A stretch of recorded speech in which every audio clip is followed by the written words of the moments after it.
Hello friends, स्वागत है आप सभी का अपने YouTube channel SM smart education में। दोस्तों, हम मैथ के 25 प्रीवियस ईयर सेट कर रहे हैं, जिसमें हमने 3 सेट कवर कर लिया है। आज हम करेंगे चौथा सेट, जो कि SSC सीजीएल 2021 का है, और ये 13 अप्रैल का शिफ्ट 3 है। ठीक है फ्रेंड्स, 13 अप्रैल 2022 का शिफ्ट 3। चलिए शुरू करते हैं। पहला क्वेश्चन, निम्नांकित हिस्टोग्राम का अध्ययन करें जो किसी परीक्षा में छात्रों द्वारा प्राप्त किए गए अंकों को दर्शाता है, और उसके बाद दिए गए प्रश्न का उत्तर दें। ठीक है फ्रेंड्स, ये आपका छात्रों की संख्या इधर दर्शा रहा है, और ये अंक है। ठीक है, 100, 200, 250, 150, 200, 250, 300, 350, 400, इस प्रकार से अंक है। और ये स्टूडेंट के नंबर आपको दिखेगा। तो कह रहा है 200 से कम अंक प्राप्त करने वाले छात्रों की संख्या। अब देखिए, यहाँ है 200, और 200 से कम अंक प्राप्त करने वाले कितने हैं? 30 हैं। ठीक है फ्रेंड्स, 30 हो गए। 400 या अधिक अंक प्राप्त करने वाले छात्रों की संख्या से कितने प्रतिशत कम है? अब 400 या उससे अधिक अंक प्राप्त करने वाले, अब 400 का बैरियर यहाँ है, तो इससे अधिक अंक प्राप्त करने वाले 35। ठीक है फ्रेंड्स, 400 या उससे अधिक अंक प्राप्त करने वाले 35। अब ये कह रहा है कि कितने प्रतिशत कम है, तो कितना कम है? 5 कम है। कितने पे? 35 पे। यानी कि जो फ्रैक्शन बना 1/7। अब 1/7 का जो फ्रैक्शन का परसेंटेज वैल्यू होता है, कितना होता है? 14 सही 2/7। ठीक है फ्रेंड्स, तो 14 सही 2/7 को आप क्या लिख सकते हो? 14.3%। ठीक है फ्रेंड्स, क्योंकि जब 7 से आप डिवाइड करोगे 2 को, तो 0.3 आएगा। चलिए आगे चलते हैं। तो इसका आंसर क्या होगा? 14.3। Question number 2,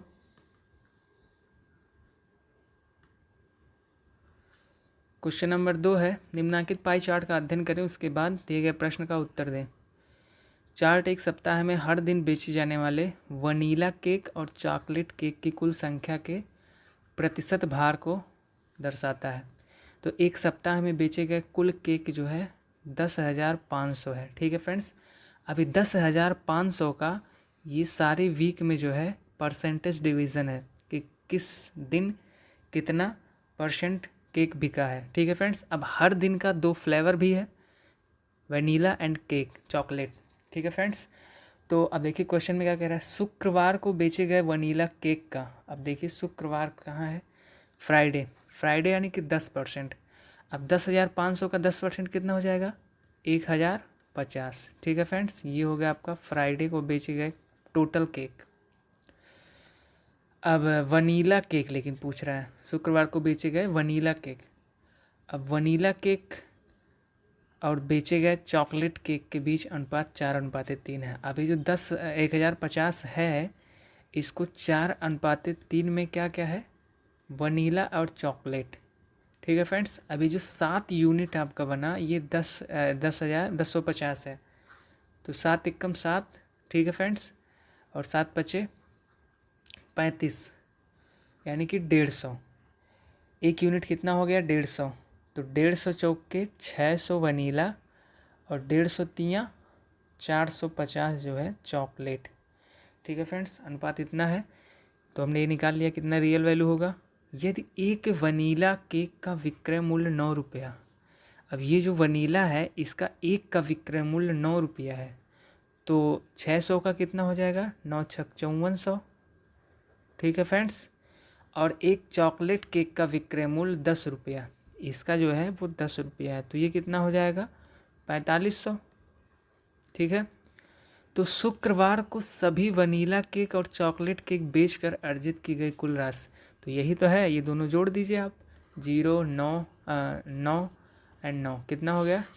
9,900। ठीक है फ्रेंड्स, इसका आंसर क्या हो गया? 9,900। बस आपको इतना देखना था, ये रेशियो में आपको डिवाइड करना था 10% का। चलिए आगे चलते हैं। क्वेश्चन नंबर 3 है, निम्नांकित बार ग्राफ 5 राज्यों ABCDE में युवाओं की कुल संख्या लाख में और रोजगार प्राप्त युवाओं की संख्या लाख में को दर्शाता है। तो क्वेश्चन ये है कि राज्य ए और ई में मिलाकर कुल रोजगार प्राप्त युवाओं का प्रतिशत कितना है? अब देखिए ए और ई, ए यहाँ है, ई यहाँ है, तो कह रहा है कुल रोजगार प्राप्त युवा। ठीक है फ्रेंड्स, अब देखिए यहाँ पे 10.5 है। अब देखिए ये जो है थोड़ा सा कलर्ड जो दिख रहा है, ये युवा है, और रोज़गार प्राप्त युवा जो डॉट डॉट है आपका, ये रोज़गार प्राप्त है। तो ए में देखिए 10.8 एंड ई में जो है वो 8 है, यानी कि 18.5 ए व ई में कुल रोज़गार प्राप्त युवा है। अब प्रतिशत पूछा है, ठीक है।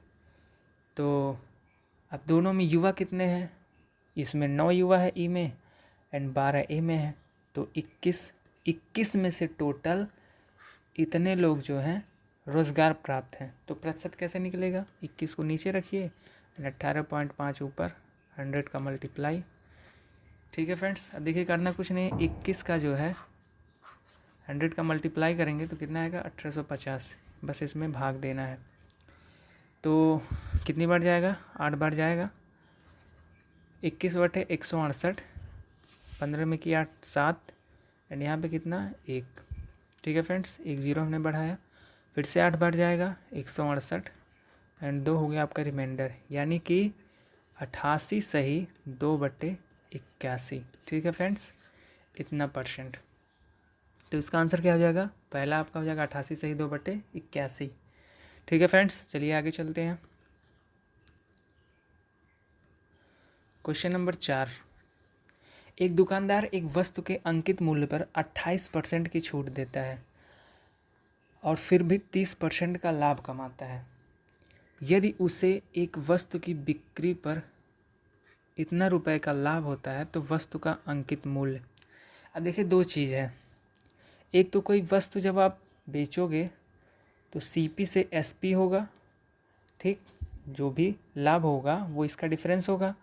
दूसरा, जब आप डिस्काउंट दोगे तो वो एमपी से एसपी होगा।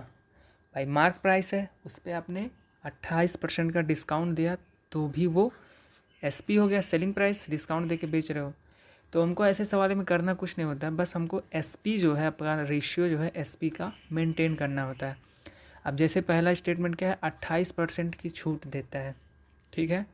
अब 28% का अगर फ्रैक्शन देखोगे तो कितना होता है 7/25, ठीक है। 4% का कितना होता है 1/25, तो वहाँ से 4 सते 28 तो 1 सते 7, यानी कि 25 अगर मार्क प्राइस है तो 25 का 28% कितना 7 का क्या दे रहा है डिस्काउंट। तो एमपी अगर यहाँ पे 25 है तो इसका एसपी कितना हो गया 18। ठीक है फ्रेंड्स, पहला स्टेटमेंट। फिर कह रहा है 10% का लाभ होता है, 30% का लाभ होता है।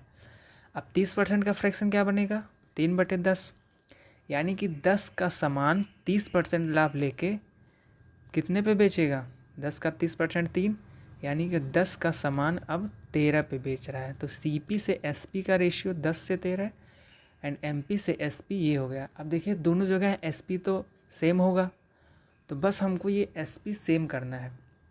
कैसे होगा, यहाँ पे क्या कर दिया आप 13 से मल्टीप्लाई दोनों जगह कर दीजिए, वैल्यू में कोई वो नहीं आएगा। और यहाँ पे क्या करिए, यहाँ पे 18 है तो यहाँ पे 18 से मल्टीप्लाई कर दीजिए। तो अब देखिए सीपी बन गया 180 अनुपाते 13/104, 13 कम 13 10 23, ये बन गया।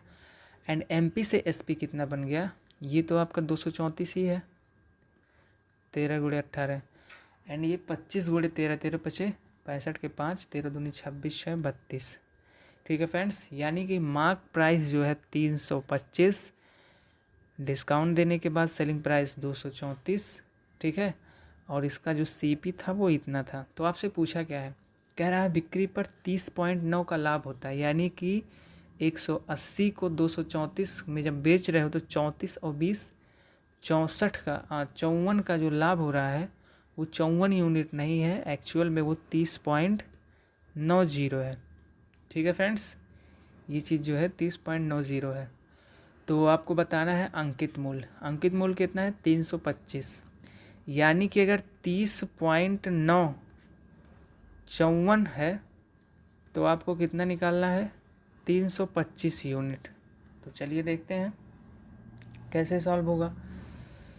5 2 7 3 10 9 3 12, देखिए 3 से कट जाएगा, 18 3 54, 3 से 10.3, ठीक है।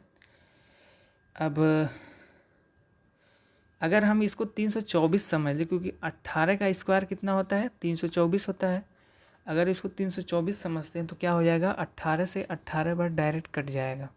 ठीक है फ्रेंड्स, तो देखते हैं क्या आता है। 18 तियाँ 54 के 4, 18 0 0 हो जाएगा, फिर 5 आ जाएगा और 18 कम 18।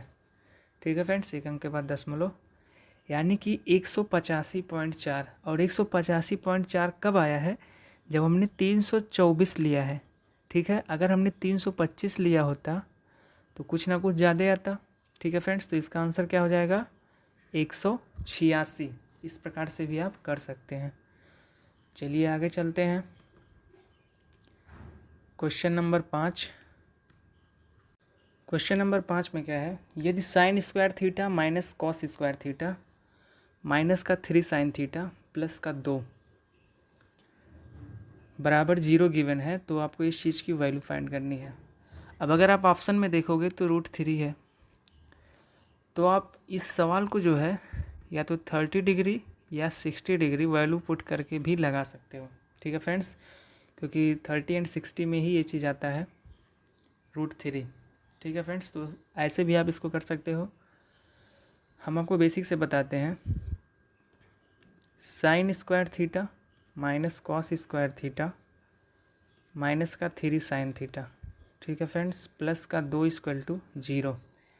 अब देखिए यहाँ पे जो सिंगल पावर वाला है वो साइन में है, तो हम क्या करेंगे, सबको साइन में बदल देंगे। फिर हम क्या करेंगे, 2 घात समीकरण बनाएंगे। ठीक है फ्रेंड्स, साइन स्क्वायर थीटा इसको ऐसे ही रखने दीजिए।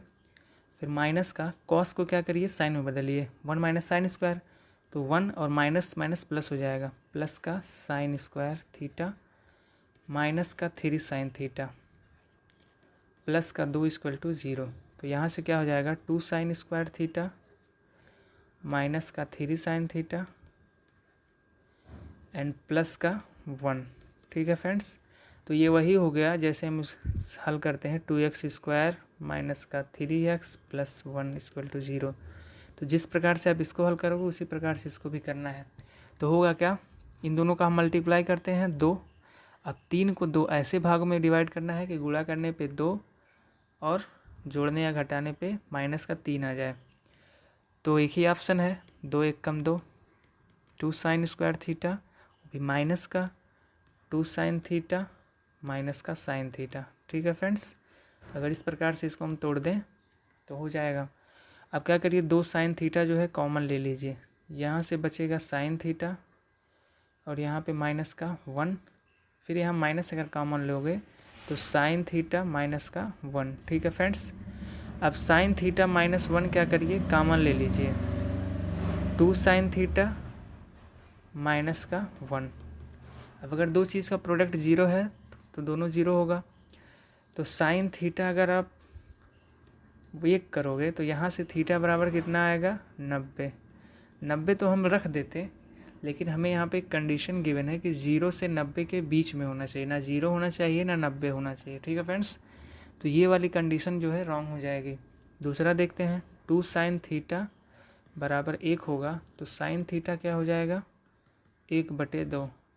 और साइन थीटा की वैल्यू 1/2 कहाँ होती है, थीटा = 30 डिग्री। ठीक है फ्रेंड्स, बस आपको थीटा की वैल्यू यहाँ पे 30 डिग्री पुट करना है। तो 1 प्लस सेक 30, सेक 30 क्या होगा, 2/√3। ठीक है फ्रेंड्स, एंड tan 30 क्या होगा, 1/√3।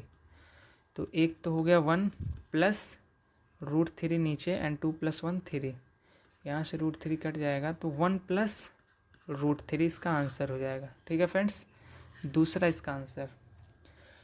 चलिए आगे चलते हैं। क्वेश्चन नंबर 6, माना किसी गोले का पृष्ठीय क्षेत्रफल x सेंटीमीटर² और आयतन y सेंटीमीटर क्यूब है, जबकि y = 14x। मतलब ये कंडीशन दे रखा है कि y जो है वो x का 14 गुना है, तो गोले की त्रिज्या का माप सेंटीमीटर में क्या होगा। अब देखिए, गोला का जो पृष्ठीय क्षेत्रफल होता है वो कितना होता है, 4πr²। अगर r इसका रेडियस हो तो गोले का जो पृष्ठीय क्षेत्रफल होता है वो 4πr² है, और ये चीज़ आपको x गिवन है। और आयतन क्या होता है, 4/3 πr³। ये चीज़ आपको y गिवन है। ठीक है फ्रेंड्स। अब ये दो समीकरण बना। दूसरा जो है y इक्वल टू 14x है, तो जहाँ पे y हो आप वहाँ क्या करिए 14x रख दीजिए। तो यहाँ पे हम क्या कर सकते हैं 14x रख सकते हैं। ठीक है फ्रेंड्स। अब देखिए 4πr² यहाँ भी है एंड 4πr का 2 पावर अगर यहाँ पे ले तो 4πr² वहाँ भी है।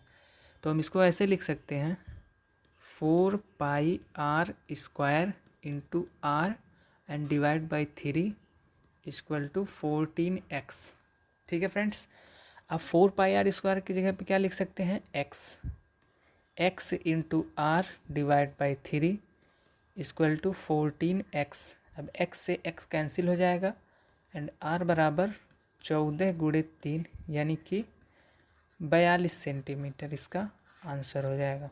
ठीक है फ्रेंड्स। तो इस प्रकार से इसको हम हल कर सकते थे। चलिए आगे चलते हैं। क्वेश्चन नंबर 7, ए बी व सी एक व्यवसाय शुरू करते हैं। एक कुल पूंजी का 33 सही 1/3। अब देखिए 33 सही 1/3 का फ्रैक्शन क्या बनता है 1/3। ठीक है फ्रेंड्स। बी शेष पूंजी का 25%। अब इस प्रकार से जब दो फ्रैक्शन आपको बने ना तो 25% का फ्रैक्शन कितना होता है 1/4। तो 4 और 3 ठीक है दोनों का लासा कितना होगा 12। ये आप क्या कर लीजिए टोटल पूंजी मान लीजिए। ठीक है फ्रेंड्स। मान लीजिए टोटल पूंजी 12 हो। तो ए है बी है सी है। इससे बस इतना होता है कि आपका कैलकुलेशन जो है आसान हो जाता है। ठीक है फ्रेंड्स।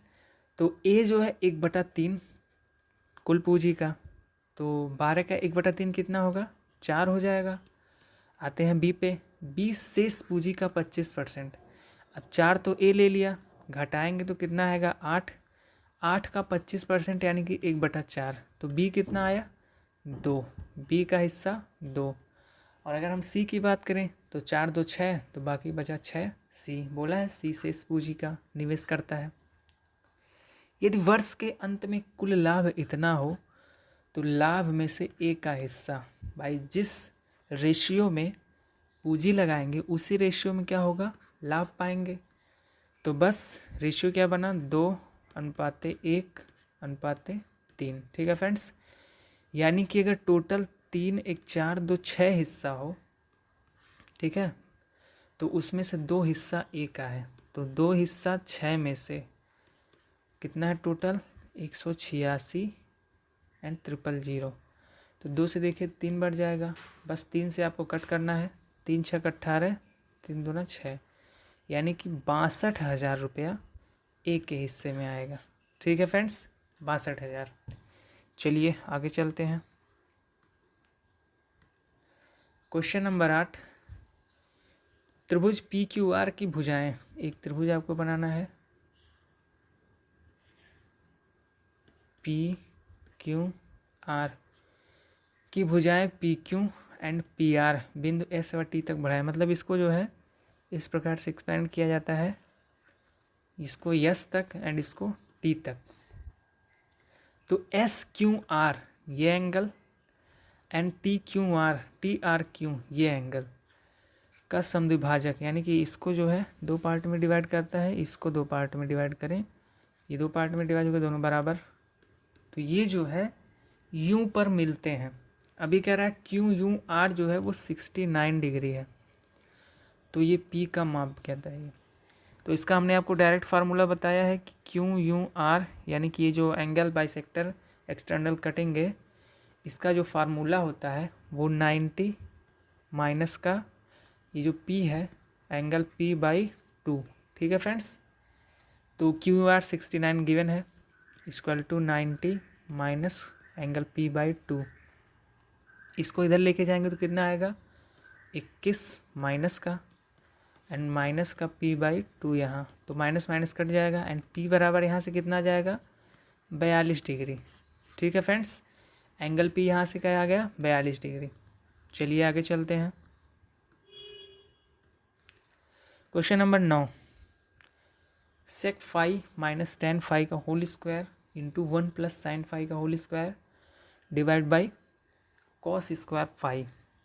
अब इसमें एक ऑप्शन है, आप सबको साइन कॉस में चेंज कर लो, ठीक है। तो इसको जब आप करोगे तो 1 बाई कॉस, अभी मैं फाई को नहीं ले रहा हूँ, माइनस साइन बाई कॉस, ठीक है, एक ब्रैकेट में ये हो गया।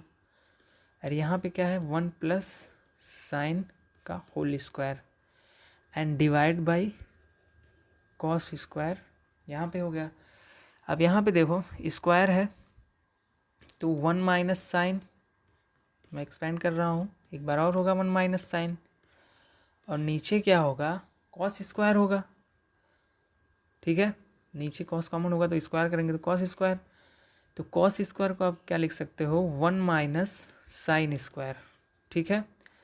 एंड मल्टीप्लाई बाई इसको क्या करिए आप 1 प्लस साइन, एक बार फिर एक बार 1 प्लस साइन, फिर से क्या हो गया cos square 1 minus sine square, ठीक है फ्रेंड्स। अब यहाँ पे देखिए 1 माइनस साइन 1 प्लस साइन क्या हो गया 1 माइनस साइन स्क्वायर, तो ये दोनों मिलके इससे कट जाएंगे, और 1 माइनस साइन 1 प्लस साइन ये दोनों मिलके जो है इससे कट जाएंगे, ठीक है फ्रेंड्स। तो इस प्रकार से इसका जो आंसर होगा वो 1 आएगा, ठीक है फ्रेंड्स। चलिए आगे चलते हैं। क्वेश्चन नंबर 10, एक व्यक्ति ए काम का 1/5 भाग 3 दिनों में करता है, ठीक है फ्रेंड्स। ए जो है काम का 1/5 भाग 3 दिन में करता है, तो टोटल कितने दिन में करेगा 15 दिन में, मतलब ए कोई काम टोटल 15 दिन में कर सकता है, जबकि बी की दक्षता ए की आधी है। अब ए है और बी है, इसकी जो एफिशिएंसी है बी की वो ए की आधी है, यानी कि ए अगर 2 हो तो बी कितना होगा 1 होगा। अगर दक्षता इस रेशियो में है तो आपको बताइए इनको लिया गया समय कितना होगा 1:2। भाई जिसकी एफिशिएंसी ज़्यादा है वो दुगने रफ्तार से काम करेगा, टाइम आधा लगेगा, ठीक है फ्रेंड्स। तो ए और बी एक साथ मिलकर काम करते हुए उस काम का आधा भाग कितने समय में कर सकते हैं, ठीक है। अब ए जो है 15 दिन में टोटल काम कर सकता है, ठीक है, और उसकी एफिशिएंसी कितनी है 2, ठीक है। तो 2 एफिशिएंसी 15 दिन में, यानी कि टोटल काम कितना रहा होगा 30 काम, ठीक है फ्रेंड्स, 30 काम टोटल रहा होगा। अब कह रहा है कि कुल काम का आधा यानी कि 15, ठीक है, ए और बी एक साथ मिलकर कितने दिन में कर लेंगे। अब ए व बी की एफिशिएंसी कितनी है 2 और 1 3 एफिशिएंसी के साथ अगर 15 काम करेंगे तो कितना दिन में करेंगे 5 दिन में, ठीक है फ्रेंड्स, आधा काम। तो इसका आंसर क्या होगा 5। इसको एक प्रकार से और कर सकते हैं कि ए 15 दिन में कर रहा है टोटल काम, और ये जो है टाइम का रेशियो है, यानी कि ए 15 दिन में करेगा काम और बी जो है 30 दिन में करेगा। तो ये वही वाला सवाल बन गया कि ए अगर कोई काम 15 दिन में कर रहा है, बी 30 दिन में कर रहा है, तो दोनों लोग मिलकर कितने दिन में काम करेंगे ये निकाल लेंगे फिर, क्योंकि आधा काम करना है तो आधा से ही भाग दे देंगे, मतलब 2 से भाग दे देंगे, ठीक है फ्रेंड्स, ऐसे भी कर सकते हैं। क्वेश्चन नंबर 11 पे चलते हैं। क्वेश्चन नंबर 11, 45 मीटर ऊंचाई वाले एक पेड़ को, ये क्या है कोई पेड़ है 45 मीटर, पेड़ की जमीन पर छाया की लंबाई, पेड़ है मान लीजिए इधर से कहीं से सनलाइट मार रहा है तो इस प्रकार से उसकी ज़मीन की जो छाया बनी है ये 15√3 बना है, ठीक है फ्रेंड्स। तो सूर्य का उन्नयन कोण, ये एंगल आपसे फाइंड करना है, पूछा है ये फाइंड करना है। तो एंगल का रेशियो आपको पता है, अगर हम इसको 15 से काट दें तो 15 × 45 एंड यहाँ पे क्या बचेगा √3, √3 से काट दें तो 1 और यहाँ पे √3। अब हमने आपको बताया था कि जो एंगल होता है उसका साइड का रेशियो किस प्रकार से होता है। अगर 30 होता है तो 1 √3 2 होता है, अगर 60 होता है तो 60 के सामने √3 और 30 के सामने 1 और ये 2 होता है। तो देखिए यहाँ पे क्या है, ये 1 है यानी कि ये क्या रहा होगा 30 डिग्री, और ये √3 है यानी कि ये क्या रहा होगा 60 डिग्री। तो आंसर क्या हो गया आपका 60 डिग्री। ठीक है फ्रेंड्स, चलिए आगे चलते हैं। क्वेश्चन नंबर 12, यदि सीमा 8.5% वार्षिक साधारण ब्याज प्राप्त करने वाले खाते में 17,650 रुपये का निवेश करती है तो 5 वर्ष बाद उसे कितनी धनराशि मिलेगी। सीधा सा है, जब साधारण ब्याज आता है तो कोई दिक्कत ही नहीं है। ठीक है, 1 साल में 8.5 तो 5 साल में कितना पाएगी, तो मल्टीप्लाई कर देते हैं, 42.5 हो जाएगा। यानी कि टोटल उसको ये जो हमने प्रिंसिपल लगाया है इस पे उसको 42.5% ब्याज मिलेगा। तो करना क्या है, 17,650 में 17,650 का 42.5% ऐड करना है। ठीक है फ्रेंड्स, तो ऐड कर दीजिए, एक ज़ीरो यहाँ से उड़ा के इसको हटा दीजिए। अब बस इन दोनों की मल्टीप्लाई आपको करना है। ठीक है, चलिए देखते हैं कितना आता है। 1765 का 425 में मल्टीप्लाई। ठीक है फ्रेंड्स, तो 55 25 के 5, 5 छक 30, 2 32 के 2, 5 छक 5 सते 35, 35 3 38 के 8, 5 1 कम 5 3 8, ये हो गया। फिर 2 से 2 25 10, 2 छक्का 12 का 3 एंड 2 सते 14 के 5, 2 1 कम 2 1 3, 4 से करेंगे 4 पंचे 20 के 0, 4 छक 24, 2 26, 4 सते 28, 2 30 के 0, 4 1 कम 4 3 7, 5 2 8 3 11 का 1, 8 5 13, 6 19 का 0, 3 2 5 एंड 7। और दशमलव हमारा कितने अंक पे लगा है, 100 से डिवाइड करना है तो यहाँ पे लगेगा। ठीक है, अब इसमें क्या करना है, 75 101 निकटतम बताना है तो 0.25 छोड़ देते हैं। कितना आएगा, 1 5 6 5 11 का 1, 7 7 14 के 5 और ये क्या हो जाएगा 2। ठीक है फ्रेंड्स, 25,151 ये देखिए आपका ऑप्शन है। ठीक है फ्रेंड्स, बस ये आपको मल्टीप्लाई करना था। चलिए आगे चलते हैं। क्वेश्चन नंबर 13, निम्नांकित बार ग्राफ का अध्ययन कीजिए और उसके बाद दिए गए प्रश्न का उत्तर दीजिए। बार ग्राफ 2014 से 2018 तक ए और बी प्रकार की कारों का निर्यात दर्शा रहा है। क्वेश्चन है 2016 और 2018 में ए प्रकार की कारों के कुल निर्यात का।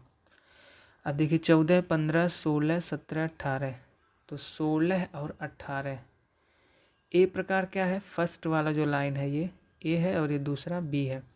ठीक है फ्रेंड्स, तो ए प्रकार की कार जो है 16 में यहाँ पे देखिए 275 एंड 2018 में जो है ये कितना है 300।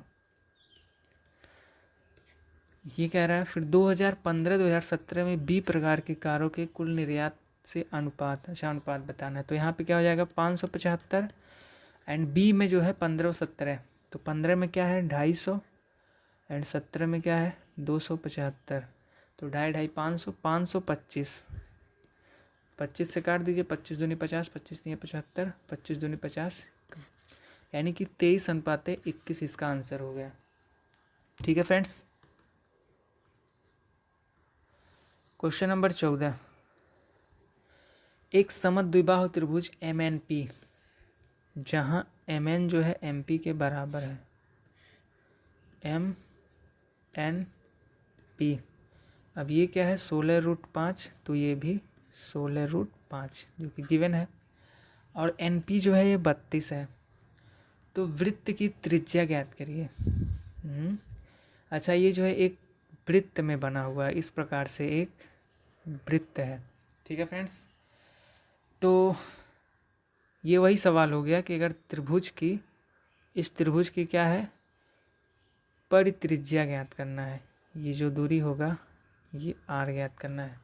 तो R ज्ञात करने का सीधा तरीका क्या है, त्रिभुज के तीनों भुजाओं का गुणा और बटे 4 गुणे त्रिभुज का क्षेत्रफल। ये हमने आपको ज्योमेट्री वाले फार्मूले के पहले या दूसरे वीडियो में हमने इसको कराया है। मेंसुरेशन में भी कराया है। ठीक है फ्रेंड्स, तो बस तीनों भुजाएं कौन कौन सी हैं, पहले तो हम इसका एरिया फाइंड कर लेते हैं। एरिया फाइंड करने में क्या है, अब ये दोनों बराबर हैं तो ये क्या होगा, जब इस पर लंब डालेंगे तो इसके मिड पॉइंट में आएगा। ठीक है, यानी कि ये भी 16 होगा, ये भी 16 होगा। ठीक है, इसको अलग से हम बना दे रहे हैं। अब ये जो होगा 16 और ये 90 डिग्री भी है, और ये जो है 16.5, अरे 16√5। तो अगर हम इस ट्रायंगल का एरिया फाइंड कर लें तो इसका भी फाइंड हो जाएगा क्योंकि दोनों बराबर होगा, या फिर हम इस हाइट को फाइंड कर लें तो आधार गुणे ऊंचाई करके निकाल देंगे। तो अब अल्टीमेटली हमको इसको फाइंड करना है। तो जो ट्रायंगल में होता है कर्ण का स्क्वायर 16√5 का स्क्वायर जो होता है वो 16 स्क्वायर प्लस ये मान लीजिए x हो तो x का स्क्वायर, यही होता है। अब इसको अगर हम इधर लाएं और 16 का स्क्वायर क्या हो जाएगा कॉमन, तो 16 का स्क्वायर अगर हम कॉमन ले लें तो इसका स्क्वायर कितना हो जाएगा 5, यानी जब इधर आएगा तो माइनस का 1, ये क्या हो जाएगा x स्क्वायर। तो यहाँ से x देखो क्या निकलेगा, 16 स्क्वायर का तो 16 हो जाएगा, और ये जो बीच में 4 बचेगा इसका क्या हो जाएगा 2, यानी कि जो x हो जाएगा वो 32 हो जाएगा। ये जो ऊंचाई है ये 32 सेंटीमीटर है। तो अब यहाँ से क्षेत्रफल कितना हो जाएगा, हाफ इंटू आधार कितना है 32, और ऊंचाई भी अब 32 हो चुका है। तो यहाँ से 16 गुणे 32। तो चलिए देखते हैं इसको भी। तो ए कितना है, मतलब तीनों साइड 16√5 गुणे 16√5 गुणे तीसरा साइड 32 एंड डिवाइड बाई 4 गुणे ये आपका एरिया है 16 गुणे 32। ठीक है, देखिए 32 से 32 कट गया एंड 16 से 16 कट गया एंड 4 से 4 टाइम ये कट गया, और √5 मिलकर कितना हो जाएगा 5, और 4 ये है तो 5 चौक के 20 सेंटीमीटर स्क्वायर क्या होगा इसका आंसर हो जाएगा। ठीक है फ्रेंड्स, बस ये फार्मूला आपको पता होना चाहिए था, बाकी एरिया तो आप निकाल ही लेंगे। चलिए आगे चलते हैं। क्वेश्चन नंबर 15, एक व्यक्ति 5 किलोमीटर प्रति घंटा की चाल से 5x दूरी, ठीक 5 किलोमीटर प्रति घंटा की चाल से x दूरी, मतलब सेम व्यक्ति, और 6 किलोमीटर प्रति घंटा की चाल से 4x दूरी तय करता है और कुल 112 मिनट लेता है। ठीक है, कुल टाइम कितना लेता है 112 मिनट। व्यक्ति द्वारा तय की गई कुल दूरी क्या है। ठीक है फ्रेंड्स, अब देखिए एक बहुत ही आसान सा इसमें ट्रिक है। एक तरफ हम लिखेंगे स्पीड, एक तरफ हम लिखेंगे डिस्टेंस का क्या रेशियो। ठीक है, 5 किलोमीटर प्रति घंटा, 5 किलोमीटर प्रति घंटा, 5 है और 6 किलोमीटर प्रति घंटा, ये हो गया। ठीक है फ्रेंड्स, स्पीड का डिस्टेंस का रेशियो क्या हो जाएगा 5x और 4x। तो x अगर हम काट दें तो 5, 1 और 4, ये क्या हो जाएगा डिस्टेंस का रेशियो। तो हम इसमें क्या करते हैं, स्पीड का लेते हैं एलसीएम, कितना हो जाएगा 5×30। ठीक है फ्रेंड्स, स्पीड का हो गया रेशियो, और ये 5×30, 5×30, 6×5=30। ठीक है फ्रेंड्स, अब आप क्या करोगे, इन तीनों दूरी को जोड़ोगे तो 5, 1, 6, 4, 10। ठीक है, और यहाँ पे जो एलसीएम आया है इसकी मल्टीप्लाई करोगे 30, और डिवाइड बाई ये जो आपका रेशियो आया है 6:6:5, इसका इसमें मल्टीप्लाई करोगे 6×5=30, फिर 6×1=6, फिर 5×4=20। ठीक है फ्रेंड्स, और इसमें जो है मल्टीप्लाई करना है आपका जो टाइम गिवन है 112 मिनट। अब मिनट को घंटा में बदलना है तो 60 से डिवाइड कर देंगे, तो अल्टीमेटली क्या आया 10 × 30 डिवाइड बाई 30, 6, 36, 20, 56 एंड गुणे 112/60। तो 56 दूना 112 एंड 30 दूना 60 से 60 कट गया, आंसर क्या आ गया आपका 10। किलोमीटर। ठीक है फ्रेंड्स, ये आपका आंसर हो गया। ये बहुत ही आसान ट्रिक है। इधर आपको डिस्टेंस का रेशियो, इधर स्पीड आपको ओरिजिनल लेना है, उनका एलसीएम लेना है और एलसीएम से जो है यहाँ पे रेशियो बनाना है। ठीक है फ्रेंड्स, और इसका इस प्रकार से मल्टीप्लाई करके यहाँ नीचे ऐड करना है। चलिए आगे चलते हैं। Question number 16, 1.6 cube minus 0.9 cube minus 0.7 cube, 1.6 का क्यूब माइनस 0.9 का क्यूब माइनस 0.7 का क्यूब। अब देखिए, ये क्वेश्चन आपको सॉल्व नहीं करना है, बस आपको एक कॉन्सेप्ट अलजेब्रा का पता होना चाहिए कि यदि a plus B plus C equal to 0 होता है तो a cube plus B cube plus C cube क्या हो जाता है, 3abc हो जाता है। हमने आपको पिछले वीडियो में भी ये सवाल इस कॉन्सेप्ट पे कराया था।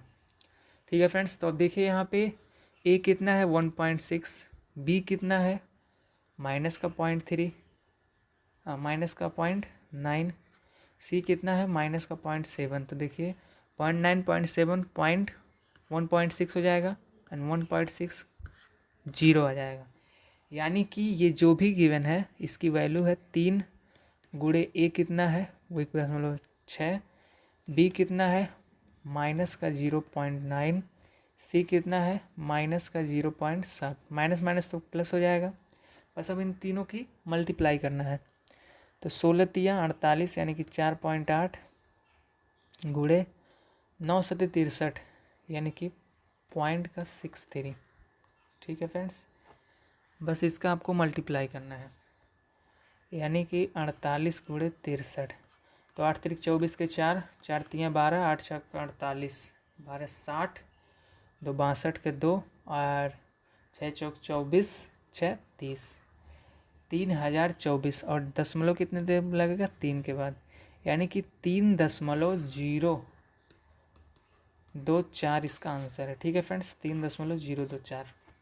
चलिए आगे चलते हैं।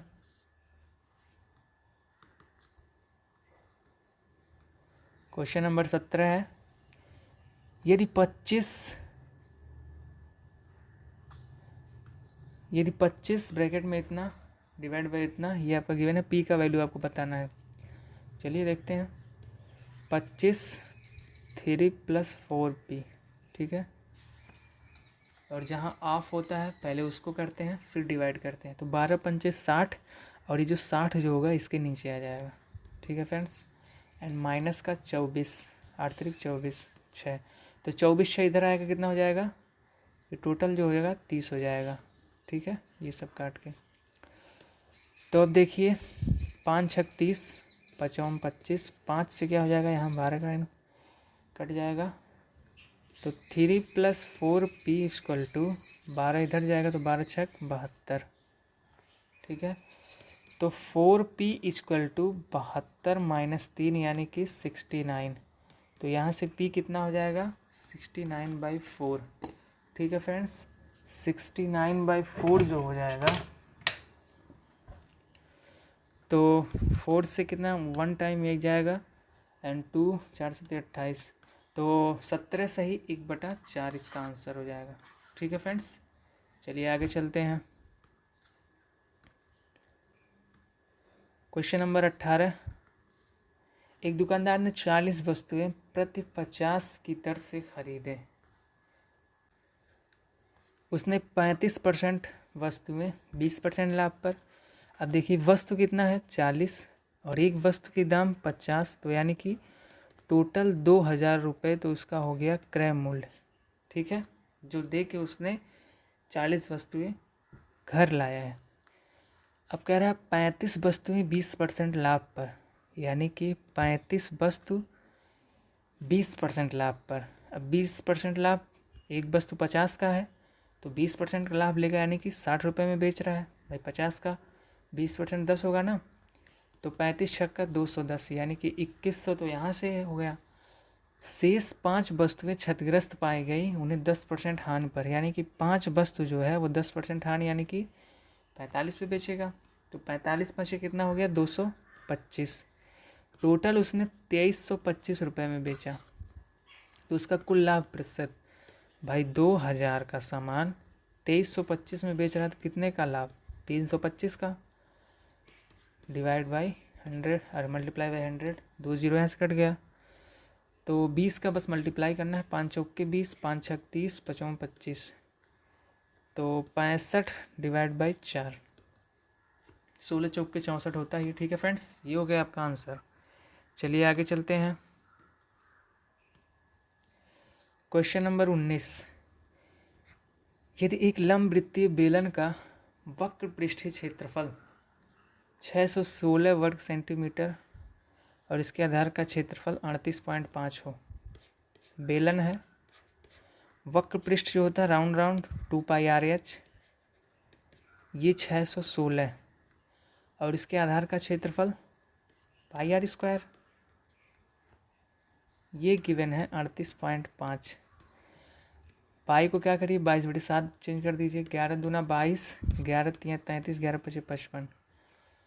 तो यहाँ से r² कितना हो गया, अगर 3.5 को 7/2 कर दें तो यहाँ से 7 जाएगा, उधर 2 है, तो यहाँ से r कितना हो गया 7/2। ठीक है फ्रेंड्स, अगर हम इस इक्वेशन में 2 × 22/7 और r की वैल्यू रख दें 7/2, तो यहाँ से हमको क्या हो जाएगा, ऊंचाई मिल जाएगा 616।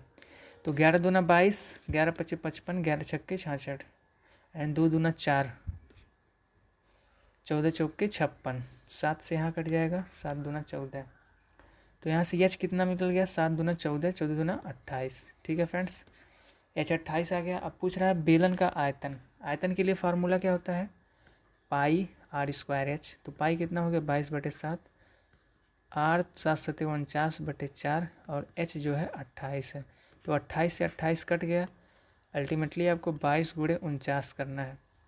तो 22 9 198 का 8 और 22 चौक के 88, 88 19 जोड़ोगे तो 107। ठीक है फ्रेंड्स, इसका आंसर क्या हो गया 1078। चलिए आगे चलते हैं। क्वेश्चन नंबर 20, यदि x + y + z = 2 एंड ये चीज़ -11, तो हमने आपको फार्मूला बताया था ना, x³ + y³ + z³ माइनस का 3xyz जो होगा वो एक ब्रैकेट में x + y + z एंड दूसरे ब्रैकेट में x² + y² + z² and minus का xy माइनस का yz माइनस का zx दूसरे ब्रैकेट में। ठीक है फ्रेंड्स, तो देखिए ये आपको फाइंड करना है, तो x³ + y³ - z³ माइनस का 3 और ये जो है आपका आंसर, इसका वैल्यू गिवन है -12, तो प्लस का कितना हो जाएगा 36 और ये चीज़ आपको 2 पता है एंड इसकी वैल्यू आपको फाइंड करना है। तो इसके जगह पे हम क्या लिख सकते हैं, इसके जगह पे लिख सकते हैं x + y + z का होल स्क्वायर में से अगर हम 2xy yz zx घटा दें तो ये चीज़ आ जाएगा। तो एक बार 2 घटा, एक बार यहाँ पे है, तो 3 टाइम जो है ये चीज़ घट जाएगा, -11 यानी कि प्लस का 33। ठीक है फ्रेंड्स, और यहाँ पे क्या हो जाएगा 2 दूना 4 हो जाएगा, तो 33 4 37, 37 दूना 74 यहाँ पे अल्टीमेटली हो गया और 74 में से 36 जाएगा तो 38 इसका आंसर। ठीक है फ्रेंड्स, देखिए कितना आसान है। चलिए आगे चलते हैं। क्वेश्चन नंबर 21, एक त्रिभुज के आधार, अब देखिए त्रिभुज का जो क्षेत्रफल होता है वो कितना होता है, हाफ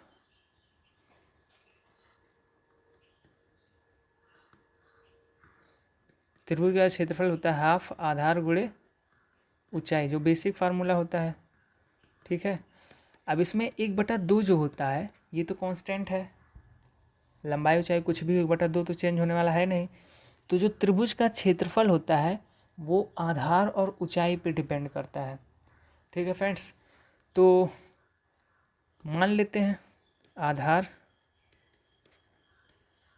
ऊंचाई, ठीक है, इन दोनों का मल्टीप्लाई करके जो भी वैल्यू आएगा वो एरिया हो जाएगा। अगर हमको परसेंटेज या रेशियो लेना है तो आधार में 40% की वृद्धि, 40% यानी कि 10 अगर रहा हो तो 14 भाई 10 का 10% 1 होगा तो 40% 4 हो जाएगा।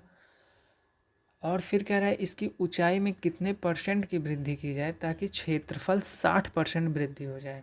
ठीक है फ्रेंड्स, तो क्षेत्रफल हमको 60 करना है, तो 10 को देखते हुए चलिए हम यहाँ पे 100 मान लेते हैं, एरिया पहले रहा हो। अब वृद्धि होके कितना हो गया 160।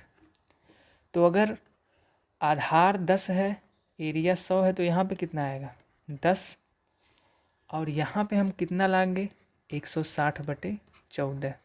ठीक है फ्रेंड्स, तो कह रहा ऊंचाई में कितने % की वृद्धि होनी चाहिए। पहले था 10, अभी हो गया 160/14। 0 से 0 कट, 2 से 8, 2 से 7, यानी कि 7:8। 7 से 8 हुआ है, यानी कि 1/7 की इंक्रीज़ हुई है। तो 1/7 का फ्रैक्शन कितना होता है 14 से 2/3। क्वेश्चन नंबर 22 है। ये एक संख्या है, एक ऐसी 9 अंकों की संख्या है जो 88 से पूर्णतः विभाज्य है। तो n के सबसे छोटे मान के लिए m² × n² का मान क्या होगा, जहां m और n प्राकृतिक संख्याएं हैं। ठीक है फ्रेंड्स, एक संख्या है 9m 2 3 6 5 n 4 8। तो फिर से वही कॉन्सेप्ट, अगर कोई संख्या 88 से डिविजिबल है तो यानी कि 11 और 8 ये दोनों से डिविजिबल होगा। तो 8 से डिविजिबिलिटी का रूल क्या है, लास्ट का 3 डिजिट जो है 8 से डिविजिबल होना चाहिए। ठीक है फ्रेंड्स, अब 8 से डिवाइड करना है। अब देखिए यहाँ पे अगर n = 0 हो जाए तो सबसे छोटा होगा और 8 से डिविजिबल भी होगा, लेकिन m और n जो है एक प्राकृतिक संख्याएं हैं। ठीक है, तो n की वैल्यू प्राकृतिक अब रखना है, तो 1 रखेंगे 0 तो होगा नहीं, 1 रखेंगे तो 1 से नहीं होगा, 2 हो सकता है। n की वैल्यू अगर 2 हो तो 8 × 3 = 24 और 8 × 1 = 8। ठीक है फ्रेंड्स, तो n की वैल्यू क्या हो जाएगी यहाँ पे सबसे छोटी 2, 8 से डिविजिबल हो जाएगा, 8 × 3 = 24 और 8 बचा 8 × 1 = 8। ठीक है फ्रेंड्स, तो n की वैल्यू 2, तो n की वैल्यू हम 2 रखते हैं। अब 11 की डिविजिबिलिटी चेक कर लेते हैं। 11 का क्या होता है अल्टरनेट डिजिट, 9 2 11, 11 6 17, 17 2 19, 19 और 8 33। ठीक है फ्रेंड्स, 9 2 11, 11 6 17, 17 2 19, 19 8 27, 27 और अल्टरनेट m 3 5 8, 8 4 12।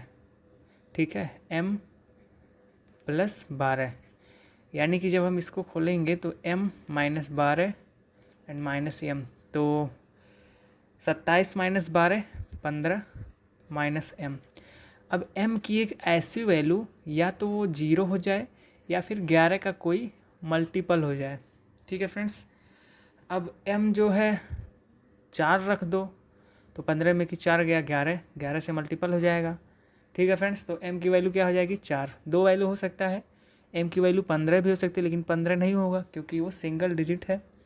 तो m की वैल्यू क्या हो गया 4, तो एक 4 हो गया, एक 2 हो गया। तो पूछा है m² × n², तो 4 चौक के 16 और n² 2 दूना 4, तो 16 चौक के 64। ठीक है फ्रेंड्स, इसका आंसर क्या हो गया 64 हो गया। चलिए आगे चलते हैं। Question number 23।